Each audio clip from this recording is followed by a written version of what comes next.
how a leader can build trust with their clients or with the team members without forcing them. So building trust as a leader starts with yourself. And there's multiple levels here. As I pointed out, first you need to honor your own dignity before you can recognize and honor the dignity of others. So if you can't build trust with yourself, Guys, welcome back to this new episode today. And today we are going to talk about leadership. And this is very important for person who are running their business or starting their journey. They are youngsters, want to do like they are into freelancing or any part in your life, because leadership is a skill that is important for every single human being existing in this world. Because if you want to be a good like job professional, you need to have a good leadership skill. If you want to become a good business person, you need to have a good leadership skill. Even if you want to be a monitor of your classroom, you have to have a good leadership skill. So that's the reason today we have Thomas with us. Hi Thomas, how are you? How are you doing? doing well. Thank you so much for having me, Chetan. Thank you so much for your time. And I'm super excited for this podcast because even I am very excited to talk about this topic. I love to understand how deep we can go for the leadership thing, because leadership is not something like that is a basic the upper line of like you have to be confident, you have to do this, you have to be a good communicator. Like I want to go deep into leadership. So let's get started. Before getting started, I would love to have a quick intro of yours so that audience can understand more about you. So like let's start with your journey. Let's start with your introduction first. Alrighty, sure. So I am founder and chief embodiment officer for Regenerate Coaching, and I have been coaching for over 20 years, but I hung out my own shingle about, it's hard to believe it'll be 9 years in March. And how I came to coaching, I find that most coaches came to coaching circuitously. I have always been passionate about supporting people's growth and transformation. However, that was not seen as a possible career path for me in my family, and so I inserted it instinctively into other work. But the through line in my career has been getting people comfortable with change, guiding them to lead change and thrive. And I shifted after a near fatal bicycle accident 11 and a half years ago to coaching full time. So I focus in my work on executives, directors, the C-suite in smaller mid-sized organizations typically. But what's most important for me is really finding those people who are eager to learn and grow, who are committed to doing the inner work, and I know we're going to be getting into that, and that they're collaborative, because this is a journey of self-discovery and co-creation, and leadership is ultimately, as you pointed out again in your introduction to the episode, it is a collaboration. Right. We are interdependent as humans. They need to be curious about themselves and others and open to non-mainstream approaches to leadership development. You know what, Thomas? Like I met a lot of people in a couple of organizations and like a lot of companies. Like nobody accept that they are not a good leader. Everybody thinks that they are perfect. They are a perfect leader and they know what leadership means. So what do you think, according to you, what does this term means to you? And like if I need a coaching, I want to become a good leader, how I'm going to understand that? So I'll answer the second question first. If you recognize that the status quo is no longer working for you, the way that you've been doing things, and you are willing to do work to grow and change into what you want to become, then there is an opening for coaching. However, if I have had people who have expressed interest in my services And when we sit down and have that clarity connection call, and I just prefer it when people tell me what to do. You're not going to change in those Yeah. circumstances. It's just like, well, I have to do this. Well, why? Well, because he said so. And there's no internal impetus. There's no being drawn towards something. Whereas if you are following a particular path, Yeah.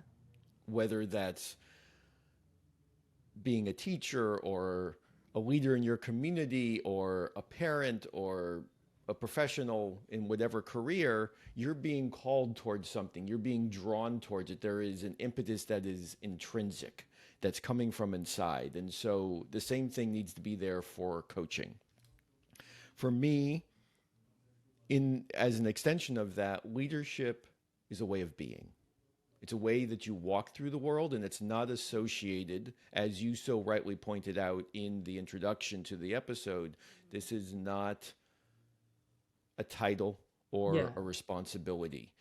And a friend of mine, a dear friend, Scott Mason in New York, wrote this really wonderful blog post last month. And he was talking about the importance of self-leadership. Self-leadership. And yes, self-leadership. And again, you pointed to that in your introduction, perhaps unintentionally, but Yeah.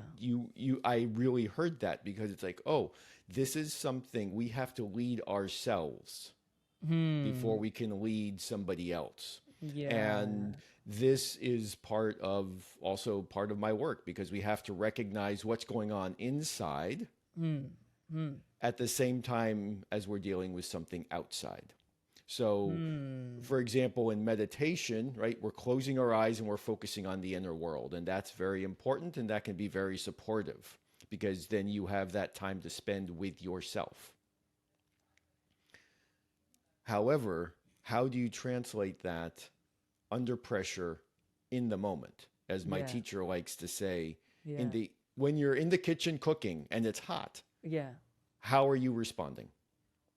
And so we need to keep our eyes open when we're practicing centering, because that's what we're doing in a lot of my work is just coming back to center. How do you bring your nervous system to say, oh, okay, I can be aware of what's going on inside of me. I'm feeling these emotions. They're coursing through me. And this is how I'm extending in a way that's in alignment with my vision and values. So do you think like having the inner peace or practicing meditation in a daily basis helps you to become a good leader? It helps you understand what's going on in your inner world, and it can Yeah. understand and understand what your patterns are. And there is also the risk, and this is what's happened, I feel, with a lot of the corporate mindfulness approaches, is that it's just like, oh, this is what's going on in your head. And you hear these people, it's like, oh, yeah, when I'm meditating, I have all these ideas. Well, if you have all these ideas and you're writing them down, Yeah. then you're not staying with your body. You're popping out. So are you actually meditating below the neck? Does that make sense? It's insane. Like, so what I understood so far is like if I am meditating and I'm having some ideas in my mind and I'm writing it down, I'm not meditating at that point of time. Oh, I've given myself enough space to slow down so that the busyness can dissipate, kind of like a fog dissipates when the sun breaks through. And then I can see other things in the background. But that doesn't necessarily allow you to just say, oh, I woke up this morning, I'm sitting on my cushion, and boy, it's noisy in here this morning. Or I'm feeling really anxious about this conversation I'm going to have. Or I'm noticing that it's quiet. Yeah. And it's just like, oh, like this feels good. I can feel my heartbeat. I can feel my breath. I can feel the blood moving through my legs. Hmm. Hmm. I can feel my pulse in my arms, Yeah. right? And it's a Right. very different experience rather like, oh, well, I've got to call Steve and we need to have that meeting with those suppliers and that's not meditating. Right. That's a to-do list. To-do list that is going on in your mind every time. So Yeah, yeah, it's important to be calm and understand what's going on. right. And the other element there that you just alluded to is the work that I'm doing is not about when I'm bringing someone back to center Hmm. and inviting my clients to bring themselves back to center. It's Right. allowing them to feel everything. So it's not a bypass. It's not to say, oh, Yeah. I have to be calm. So I'm Right. going to put on this calm mask Right. Right. or this costume. It's really saying, okay, I'm feeling that anger Mm-hmm. or I'm feeling that frustration Mm-hmm. or that fear, Yeah. but I'm not allowing it to get stuck in my body. Hmm. Right. Right. I got it.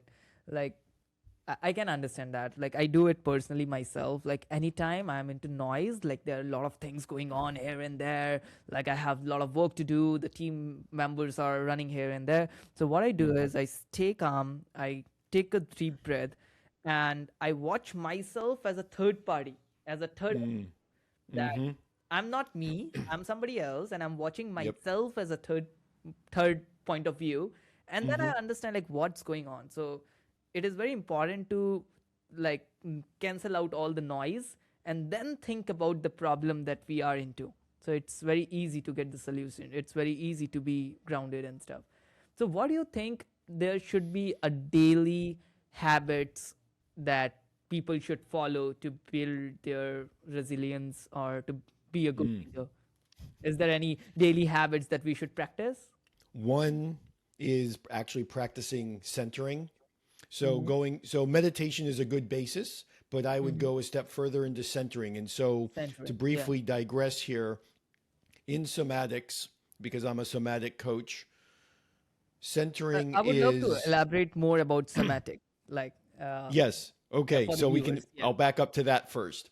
Okay. So somatic coaching is really bringing people out of their thinking self into their feeling self. It's bringing people back to their own aliveness because in so many cultures around the world, we grow up and we stay in the head and we're just swimming Hmm. around in the head as we've been talking about. And it's just like, okay. Yeah. And I joked with somebody once. They said, "Yeah, we grow up and we stay in our head, and I help people grow back down." It's like, why would anybody want to grow back down? Mm-hmm. And but the point being is, your body, like we have three brains: Yeah.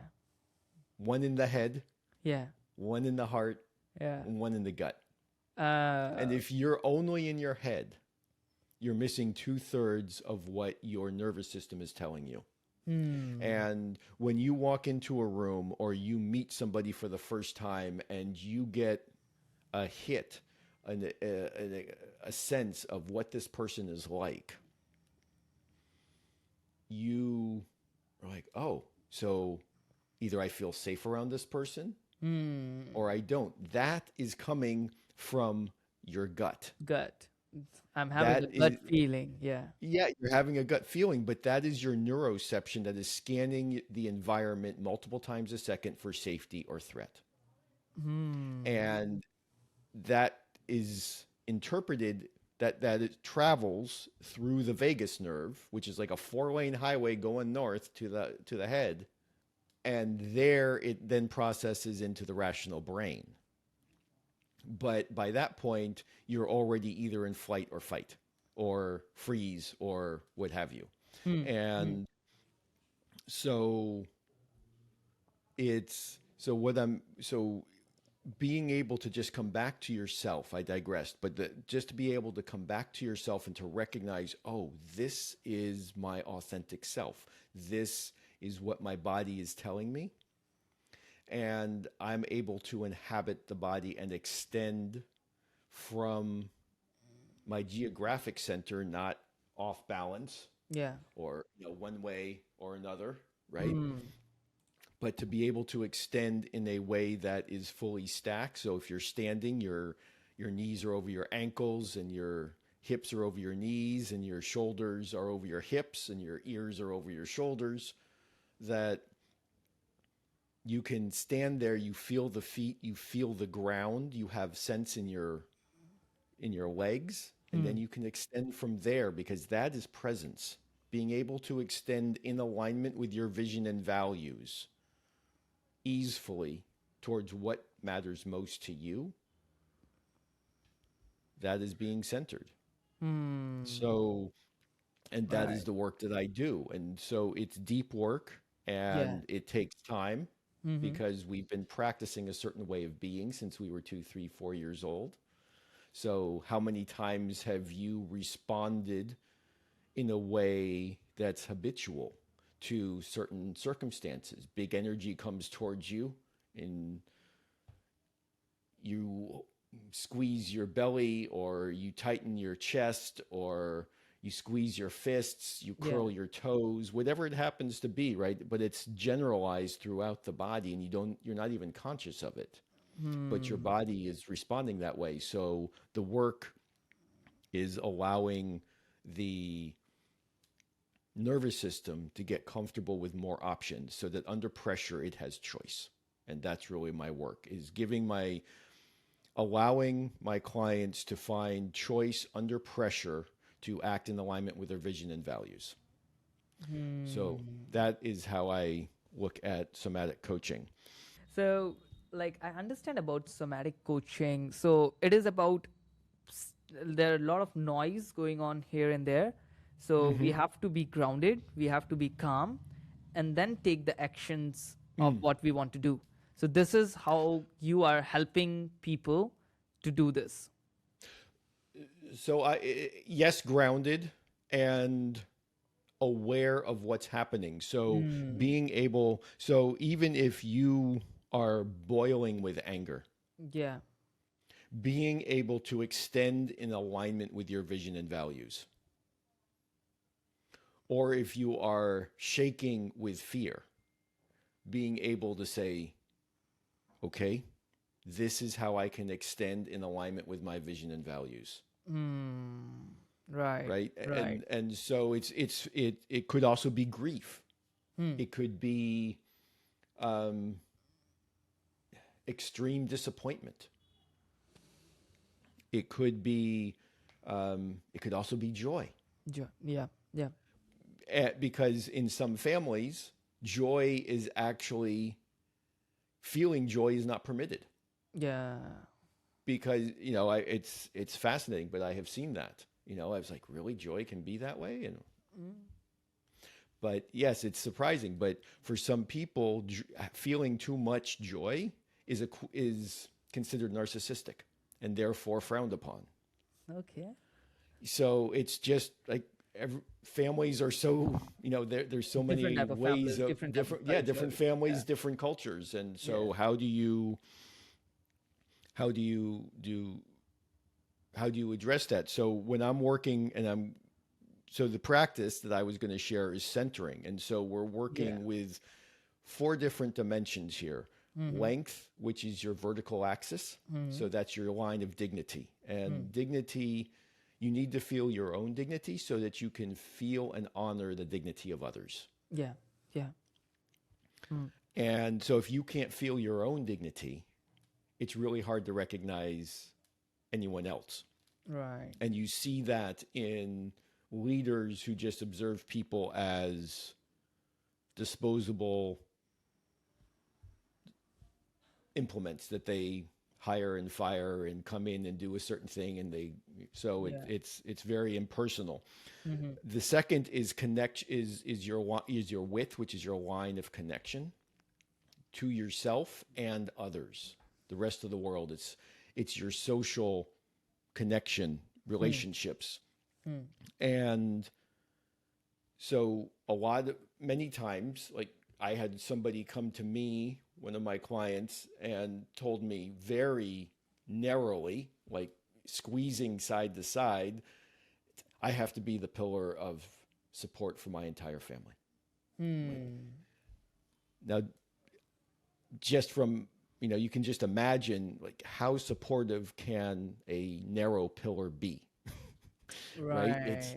And so working physically on softening and widening, but also dropping, because if you were just to squeeze your ribs, you're going to notice that you also elongate.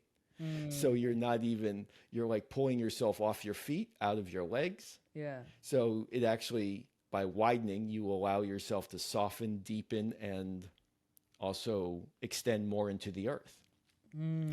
And then the other dimension is depth, and that's your lived history. It's your back body. Right. And that's your lived history from birth until this present moment. And honoring that, but also honoring ancestors, teachers, mentors. And all of that is integrated into a fourth dimension, which is in your lower abdomen between the first and second chakras. It's a geographic center, Hmm. and it is in many cultures a center of action, instinct, and purpose. And so, if your line of dignity, your line of connection, your line of history are oriented and integrated on your purpose. And that from there, you are extending out into the world. Hmm. So practicing that on a daily basis, and Yeah. it doesn't even have to take as long as it took me to explain it. Yeah. Yeah. Yeah. Like you were saying, just taking that breath and just being able to pause and pull Hmm. back, Hmm. Hmm. it could just be in the moment, it's just sort of saying, okay, Yeah.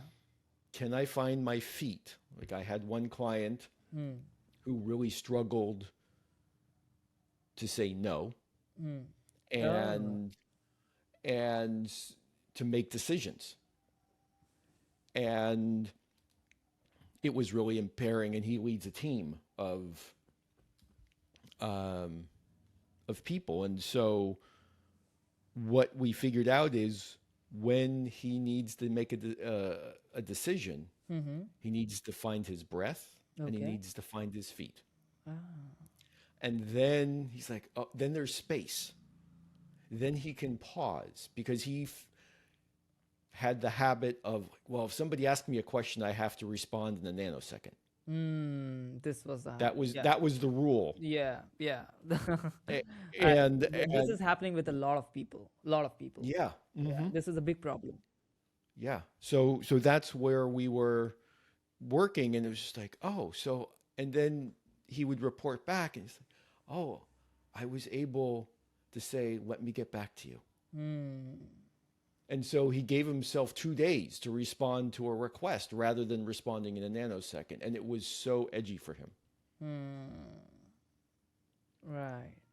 Got it. So this is a brilliant idea that you have shared just now, that a lot of people have a problem of responding back in nanoseconds, and Mm-hmm. you have given them a solution like this is what you have to do in this situation. So let's do one thing. I'm going to give you some scenarios that happens with the business owners in a regular basis, Mm-hmm. and I need some solutions that what should we do at that point of view, at that point of time when we are Mm. having those kind of scenarios. So that would Okay. be a brilliant thing for the audience. So let's do that. I think that would be amazing. So let me. So there are a lot of time when leaders. Just give me 1 second. How a leader can build trust with Mm-hmm. their clients or with the team members without forcing them, or without like uh, without forcing them, how to build trust as a leader. What do you think, like? Mm. So building trust as a leader starts with yourself. Mm, And there's multiple levels here. As I pointed out, first you need to honor your own dignity before you can recognize and honor the dignity of others. So if you can't build trust with yourself, yeah. then to me that indicates that there is an inner child, a wounded inner child that is afraid. So, and it also, trust is built on authenticity and integrity. So you need to model, to quote Gandhi, you need to be the change that you want to see, right? So Yeah. you need to Yeah. be the leadership Yeah. that you want to see in the world, Yeah. which means that you need to practice that leadership. Not to say that you're going to embody it perfectly 100% of the time, because that doesn't happen. We're human. Right. But if you are modeling it, then you have a much easier time inviting people on the same journey, because it's like, okay, there is congruence. This is something that our neuroception, as I was mentioning before, is looking for. Because if there is incongruence between your words and actions, then you're going to say, I'm not sure I trust this person, because they say one thing and they do Yeah. another. Do another. Yeah. But if there is congruence, if there is consistency between what you say and what you do, Do. Yeah. again, it's never going to be 100% of the time, and it's never going to be perfect. Yeah. But if you own the times that you make mistakes, and you say, this is what I want to see, and this is how you can contribute to that, and I would really appreciate it, your contribution, your work, etc., your presence in this journey, then people are like, oh, maybe there's curiosity there. So it's invitation, and it's also meeting people as equals. First, we have to trust ourselves, like my own words, like what I say, I do it. So first we have to like build the trust of myself, my own, like the inner child that I have, and then it comes to the clients. Like people are going to trust you if you trust Yeah, yourself. exactly. I can also give you a direct client example very quickly. Yeah. The I had a director in that was flailing for 2 years in a biotech firm, and his boss hired me to work with him. And the first thing he said to me, my client, was, "My team doesn't support me, and I don't understand why." And I scratched the surface of that, and it was very clear that it was a delegation issue. Okay. Okay. So he's not delegating. Why isn't he delegating? Okay. He was not Self-trust. delegating the work, or like because of Right. And trust. Yeah. he wasn't delegating the work, not but it wasn't because he just saw as his team wasn't taking up the work. And it's like, well, you're not giving it to them. And Yeah. you're not giving it to them because you are not trusting yourself, right? And there were other elements underneath that as well, but without going into too much detail. But the point is that, like, okay, so there's a delegation issue, but what's underneath that? Is it like, are you afraid that you will no longer be relevant if if things are delegated, rather than recognizing how you're freed up to do other things when you can delegate certain work, right? And so it just was really fascinating to observe how that shifted for him once he recognized, oh, if I can trust myself more and I can start delegating, Yeah. it made a huge difference. And so he was able to grow his team from 6 to 24 and manage it well. Amazing, amazing. From 6 people to 24 by just understanding a small thing that was going on inside. But if we are not reflecting back to the inner self, then we are never going to get the answer of the problem that we are facing. Exactly. So amazing. So let's go for the scenario number 2. So this was the first Yes. scenario. The second scenario is in a business role or a leader role. There are a lot of time when we have to take a very big decision, or we have to make a big payment, or we have to take a very big decisions in our business. At that point of time, what should be the ideal scenario? Like, should we just take it directly, or at that point of time, what goes on in the mind? I think you have some clients asking the same questions as well. Well, yes, and there are. I know people who are specialists in decision science Ah, who actually coach in that space specifically because it is a profession, right? it is Actually, a proper decision. profession to understand how Yes, to take good decisions, right? yes, but it's also emotional. We don't. So often we assume that well, it's according to the data and it's according to this. No, we make decisions with the heart. Right, right, right. And it is then rationalized by the frontal cortex. But it isn't based on data first. And so it's intuition, it's the heart, it's feeling into that, it's recognizing what's going on, and it's you need to look at risk tolerance, you need to look at some of the and I'm that sounds very cerebral, but it's also we all have a risk tolerance. You know, for example, the walk sign on the street. It's like you get to the edge of the sidewalk and maybe there's 6 seconds left. And you're like, can I make it across before it turns? Or should I wait for the next signal? Right. And that's a risk tolerance right there. Right, You know, it's just like right. something that simple, you know, is just like, oh, am I willing to step out into the street with 6 seconds left or should I Yeah, just wait? wait for that And sign. Yeah. yeah, and so it's just like, oh, so that is my risk tolerance. So if we stay inside of that, that goes back to recognizing what's going on in the body, how the process of making the decision pulls us off center so that we can recognize who's showing up in the decision making. Is it that 4 year old, that 5 year old that's making the decision and is scared and is afraid of making the wrong decision? Or is it the adult who's saying, well, here are the things that we need to weigh? And so it's recognizing that's where I would start, is just sort of saying, oh, this is what's happening in my body when I'm considering this decision. And what do I need to do to bring myself back to center?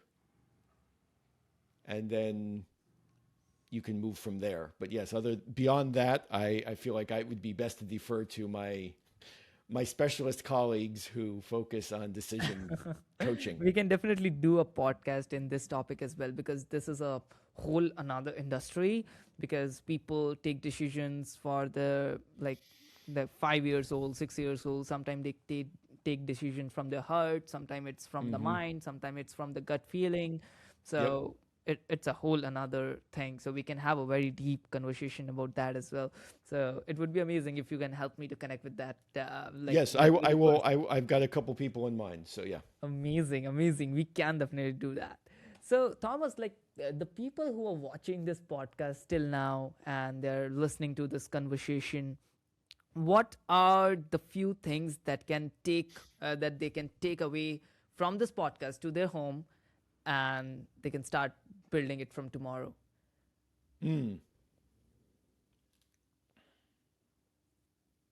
Few advice for those Yes, people, sure. So few the things place that that they I can would take away. start Yeah. is just with the question, how are you leading yourself? And that's asking several questions. So let me just peel back some of those layers. So one is starting to observe in your habits who's showing up most of the time. Because we get to a certain age and we're like, oh, I'm an adult now. Yeah. And so I've got it all figured out. Yeah. Or I'm Right. supposed to be this way. This is how an adult does something. Right. Makes a decision, interacts with colleagues, what have you, but we don't recognize, oh, like that 4-year-old showed up when I was having that difficult conversation and it really went badly. And so from where are you making most of your leadership decisions? Right? And just to start to observe your own patterns. And it's not necessarily to judge, it's more just to observe, oh, these are my patterns. This is my tendency. And to also honor those tendencies because they have protected you. They are wise adaptations from when you were a child. They have protected you from then until now. So it's not about throwing them in the bin because you no longer need them. It's more, oh, can I just hold you and honor you so that you can soften and relax? You don't have to hold on so tightly anymore. So that's where I would start. The second thing would be practice meditation and also practice centering. Coming back so that you can start to notice when you are going to go into a meeting that maybe you're apprehensive about. Maybe it's going to be difficult. Maybe you're presenting to new clients or prospective clients. And I want this to go well. I'm really nervous about it. Where are you standing? What's going on in your body? How can you relax into the body and extend down, right? Because as my coach is fond of saying, if you can't extend into your legs, you have nothing to stand on. So how can you take a stand for something that matters for you, to you, if you're not extending into the legs? And I don't mean that in an ableist way. Even if you were paraplegic, just even the energetic intention of extending through the legs into the earth can be enough. But it's being able to say, oh, okay, so when you're in that presentation, can you feel your feet? At the same time, right? Can you relax tension that you're holding in your body? So all of these different elements, and that's really where I would start, is just saying. And then the third question I would ask yourself is, what of the status quo isn't working and what would I like to change? Yeah, this is important to reflect back.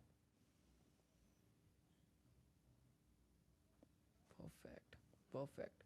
So, like, it is important to reflect back that what should I need to change and then start working on it.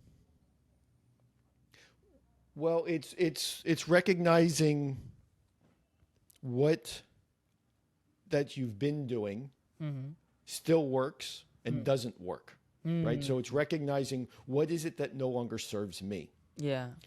And starting to observe, and that circles back to the first question, like how am I leading myself? Right.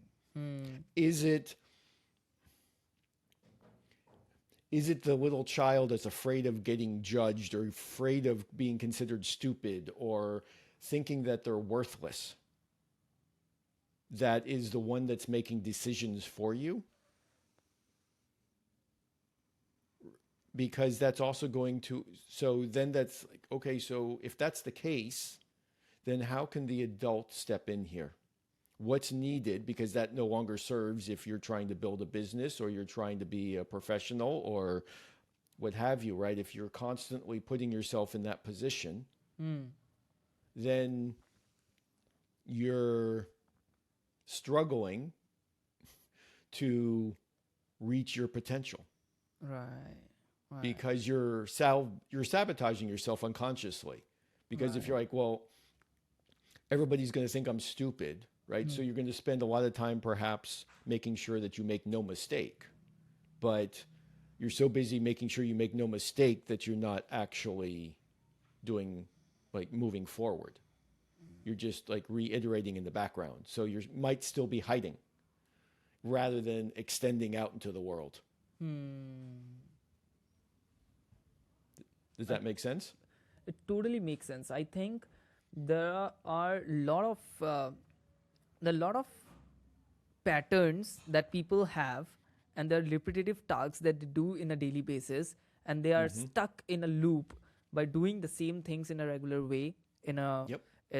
daily basis, that you have to do this like this, you have to do this like this, and they have programmed in such a way that they are not able to think that, is it serving me or not, is this good for me or not. So it is very important to understand what you're doing in a daily basis, what is your daily habit, and the habits that are not serving you, you have to stop doing it, and the habits that are serving you, you have to amplify doing it, right? I But think it's I'm able to yes, understand a bit of it, but yeah, yeah, I'm trying to yes, no, no, no, indeed, understanding the concept. and Yeah, yes, you're grasping because most of it. people never reflect back and think about what they are doing in a daily life, and they're just stuck in a loop and repeating the things in a daily basis and not reflecting back, and then they are just end up their life by doing the same thing. Yes, absolutely, and we're wired that way because otherwise, right? That's what the autonomic nervous system does. It's like, oh, if I had to think to pump my heart, if I had to think to breathe, Yeah, it would life would be a real struggle, right? So if I can automate that yeah. and just have it running in the background so I don't have to think about it, then I can pay attention to my surroundings. But to your point, we do get into these loops. It's like, well, the alarm goes off, I get up, I go to the bathroom, and then Yeah. I get dressed, and then I go to work, right? And it's like all of we just it becomes rote. But what we are what we practice. And so what I'm inviting people is to start recognizing what we practice. Right, right. And then we can start to say, oh, so can I identify who is actually reinforcing that practice or encouraging that practice? Is that the adult? You know, it's like, is that the inner child? And then we can start to say, oh, that's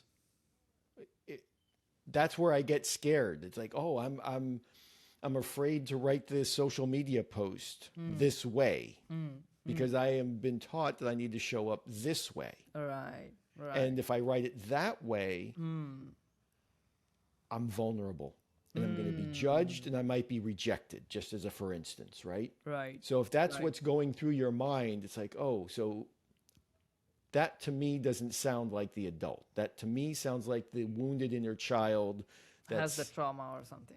Yeah. yeah, and it's a small T trauma.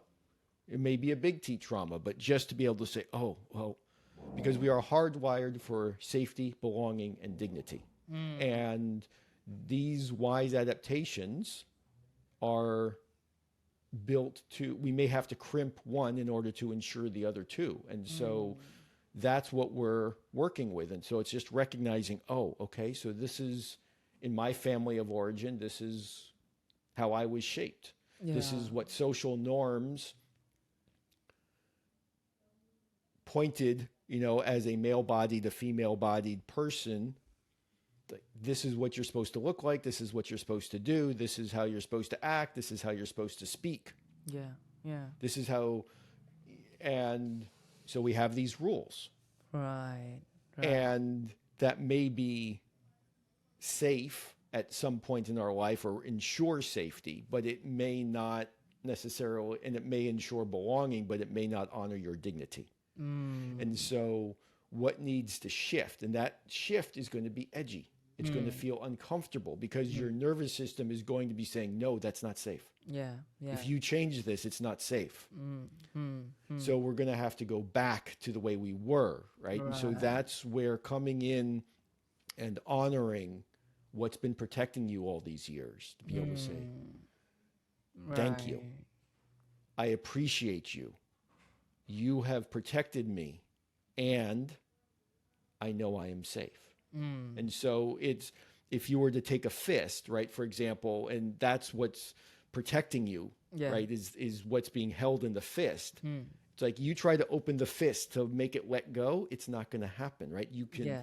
You Yeah. can push and squeeze and it just makes the fist tighter. But Uh, if you cradle the fist, you can actually feel the muscles in your hand soften. yeah. Yeah. And so it's that same thing. So we Right. need to honor what's been protecting us all these years Hmm. and say, okay, so, and this takes time, right? The nervous system takes time. Yeah. I've been intensively on my own somatic journey for 8 years and still working with things. There's that inner child still creeps up. I still feel it, and you're just like, okay, Right. this is something I'm going to be working with.